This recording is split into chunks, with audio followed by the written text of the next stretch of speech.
Muy buenas, en este vídeo vamos a resolver un ejercicio del tema de ondas, un ejercicio que tiene su cierto nivel de dificultad, no es muy difícil, hay que tener los conceptos claros, pero este ejercicio se vio en el examen de evaluación de acceso a la universidad en España, concretamente en Madrid, en el 2009, así que muy atento si estás estudiando a ese nivel de dificultad, finales de bachillerato, preparándote para la selectividad, o en primero de carrera, que en muchas carreras se repasan los fundamentos de física, porque este tipo de ejercicios te pueden caer en tu examen. Y este dice lo siguiente, voy a leer el enunciado y voy a ir tomando nota de los datos a medida que van saliendo.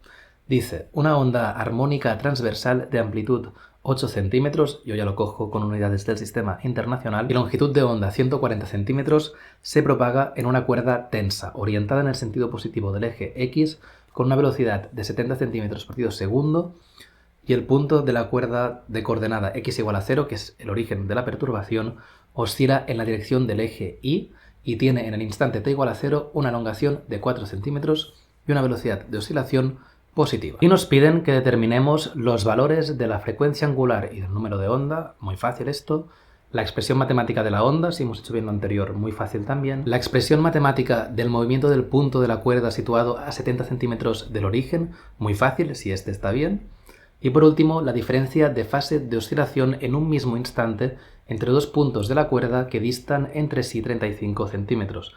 Un poquito más de dificultad, pero bueno, te lo voy a ir explicando todo paso a paso.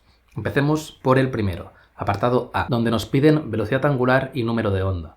La velocidad angular la podemos obtener sobre todo de la velocidad de propagación. Sabemos este dato, nos lo da el enunciado, y sabemos que dicha velocidad de propagación se puede expresar como lambda, la longitud de onda, por la frecuencia. La longitud de onda es un dato que también tenemos, por lo tanto podemos reexpresar esta frecuencia en función de la velocidad angular, que es omega partido 2pi, y desde aquí aislar omega, de manera que nos queda que omega es igual a 2pi por v dividido lambda, la longitud de onda. Sustituyendo por los datos obtenemos un valor de pi radianes por segundo. Para obtener el número de onda, que también nos lo piden, es mucho más sencillo, simplemente hay que dividir 2pi entre el valor de la longitud de onda que nos lo da el enunciado.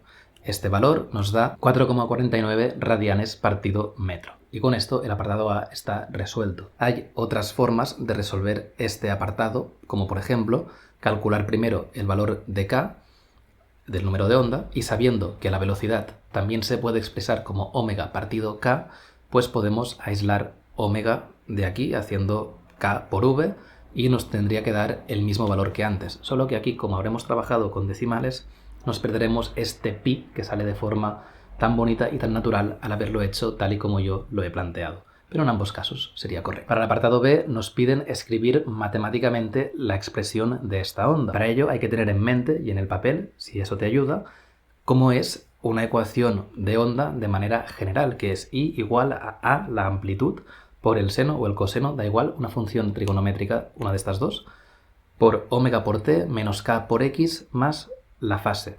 Este menos k es si se propaga en el sentido positivo, que en este caso es así, si no aquí habría un más. Y ahora solo tenemos que sustituir por lo que ya sabemos y calcular aquello que aún no sabemos. Sabemos la amplitud, por lo tanto 0,08 por el seno de omega, la acabamos de calcular, es pi, por t menos k, lo acabamos de calcular, 4,49, por x más la fase, que no sabemos cuánto vale esta fase. La fase, recuerda que tiene que ver con, en un instante de tiempo determinado, dónde está la posición de la onda en el eje de la sis. Está más arriba, está más abajo, eso quien te lo va a decir es la fase. Y el enunciado nos da información para poder deducir esta fase, que en el fondo nos va a decir dónde empieza el movimiento, sobre todo si lo que nos están dando son las condiciones iniciales, en t igual a 0 y x igual a 0, que es justamente lo que nos da este enunciado, y típicamente es lo que dan siempre. Si no, tampoco importa, donde hay una t, en vez de sustituir por 0, sustituyes por 1, por 2 o por el número que sea, y haces los cálculos exactamente de la misma manera. En este caso es un poquito más simple porque hay muchos ceros. Aplicamos la condición inicial y vemos de forma automática que todo el argumento del seno se simplifica excepto por la fase. De manera que nos queda que 0,08 por el seno de la fase es igual a 0,04. De aquí podemos aislar la fase con mucha facilidad. pasamos el 0,08 al otro lado dividiendo, y 0,04 partido 0,08 es exactamente 0,5, un medio. Tenemos que el seno de la fase es un medio, por lo tanto el ángulo será el arcoseno de un medio, que equivale a pi sextos radianes o 30 grados. Una vez hemos encontrado este dato, no hay que olvidarse que lo que nos pide el apartado B es cuál es la expresión matemática de la onda, y ahora ya tenemos todos los datos para expresarla. Nos queda que I en función de x y de t es igual a 0,08 por el seno de pi por t menos 4,49 x más pi sextos. Y con esto tenemos resuelto el apartado B. Vayamos ahora a por el C, donde nos piden la ecuación del movimiento que tendrá la onda o una parte de la onda en una posición en concreto, en x igual a 0,7, a 70 centímetros.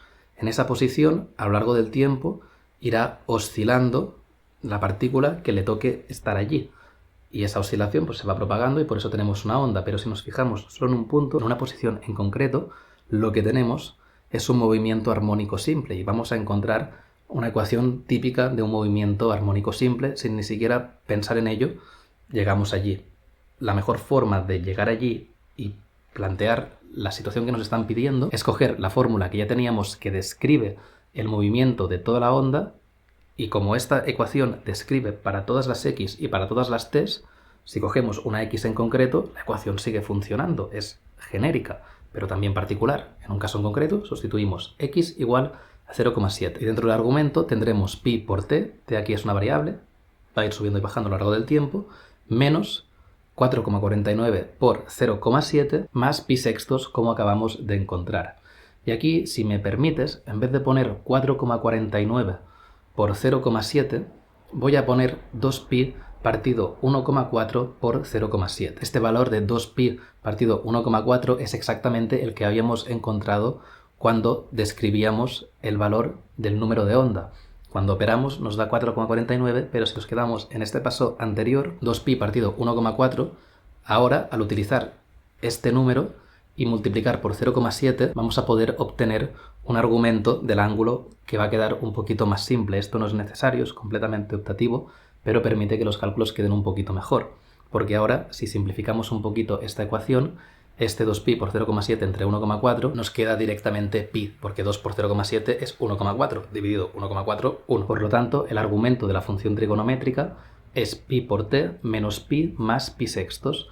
Podemos arreglar un poquito esta parte de la derecha, restar el menos pi, sumar el más pi sextos, que nos da menos 5pi partido 6. Y de hecho, toda esta ecuación de aquí es la que describe la posición de la partícula a lo largo del tiempo en la partícula que está en x igual a 0,7, y esta ecuación corresponde a un movimiento armónico simple. Con esto está resuelto el apartado C. Por último nos piden la diferencia de fase entre dos puntos separados 35 centímetros o 0,35 metros. En este vídeo entré en bastante detalle en explicar la diferencia de fase. Aquí voy a ir más directo al cálculo. Tenemos inicialmente la ecuación de la onda, partimos de aquí, y la fase es todo lo que hay dentro del argumento de la función trigonométrica para un instante de tiempo determinado. Nos dice el enunciado que calculemos la diferencia de fase para un mismo instante de tiempo. Y da igual el instante de tiempo que sea, tiene que ser el mismo para las dos x en las que vamos a calcular el desfase. Para hacerlo fácil, cogemos t igual a 0. Si sustituimos el valor del tiempo por 0 en esta ecuación, nos queda 0,08 por el seno de menos 4,9x más pi sextos, y aquí a esta x habrá que darle un valor y luego otro valor, y la diferencia entre estos dos valores tiene que ser 0,35 metros. La forma más fácil es coger el primer valor x igual a 0 y el segundo x igual a 0,35. Por lo tanto, tendremos la diferencia de fase entre esta diferencia de puntos.